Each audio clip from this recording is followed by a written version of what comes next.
It is a great wonder to me that Morris should come into my life. I never thought I would meet a man who would understand me as he has. You underestimate your many qualities, my dear. I have always hoped that one day you would meet a fine young man who would match your goodness with his own. And here I have found the goodness, and with it everything else. Oh, Father, don't you think he is the most beautiful man you have ever seen? He is very good-looking, my dear. Of course, you wouldn't let that sway you unduly. Oh, no, no. But that is what is so wonderful to me, that he should have everything that a woman could want. And he wants me. Doctor, don't you care to gratify your daughter? Do you enjoy the idea of making her miserable?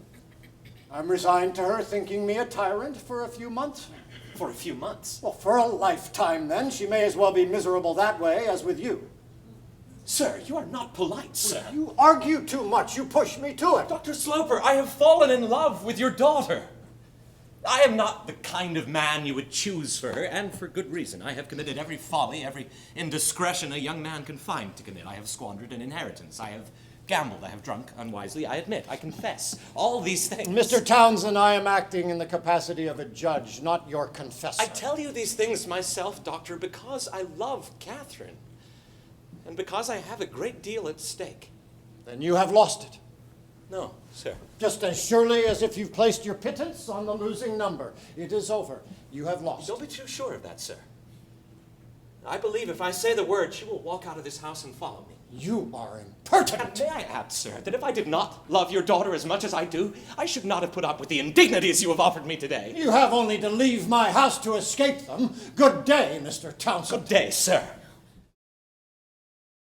What has he done, Father? What did Mrs. Montgomery tell you? Nothing I did not know before. Mrs. Montgomery, my sister. Yes. What did she say? Have you spoken with her? She paid me a visit this morning on my invitation.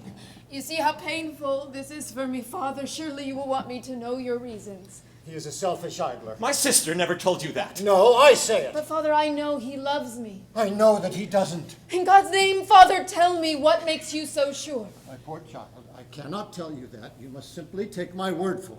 Father, I can't. I can't. I love him.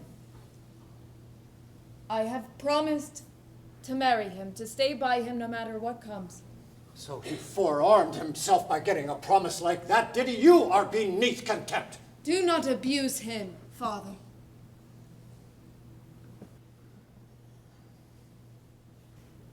I think we shall marry quite soon.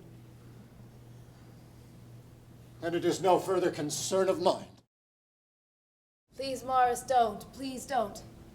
He won't forgive us ever. I know that now. I've good reason to. What reason? My father doesn't like me. My, what an unhappy thing to say. You mustn't think such things. It is true. No, Catherine, your father is disappointed that his plans for you have not turned out as he wanted. He is perhaps hurt and angry at us both, but that will pass. It will not pass.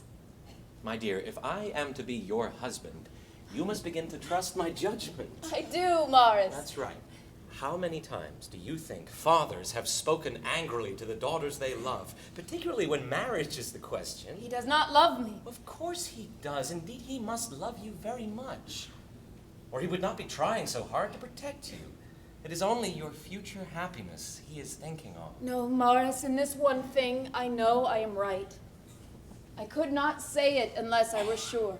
I understood it tonight for the first time in my life. You can tell when a person speaks to you, as if...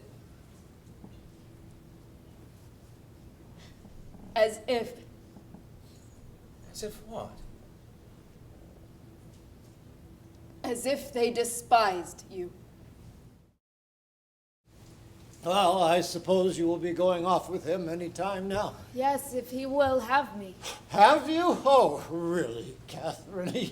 He ought to be very thankful to me. I've done a mighty good thing for him in taking you abroad. 6 months ago, you were perhaps a little limited, a little rustic, but now you have everything. You have seen everything. You have appreciated everything. You will be a most entertaining companion. I will try to be. Well, you will have to be very entertaining indeed, my dear girl. Your gaiety and brilliance will have to make up the difference between the 10,000 a year you will have and the 30,000 he expects. He does not love me for that. No?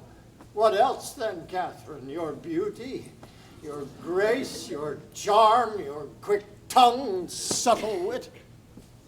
He admires me. Catherine, I have been reasonable with you. I have tried not to be unkind, but now it is time for you to realize the truth. How many women do you think he might have had in this town? He finds me pleasing. Yes, I'm sure he does. 100 are prettier, 1,000 more clever, but you have one virtue which outshines them all. What? What is that? Your money.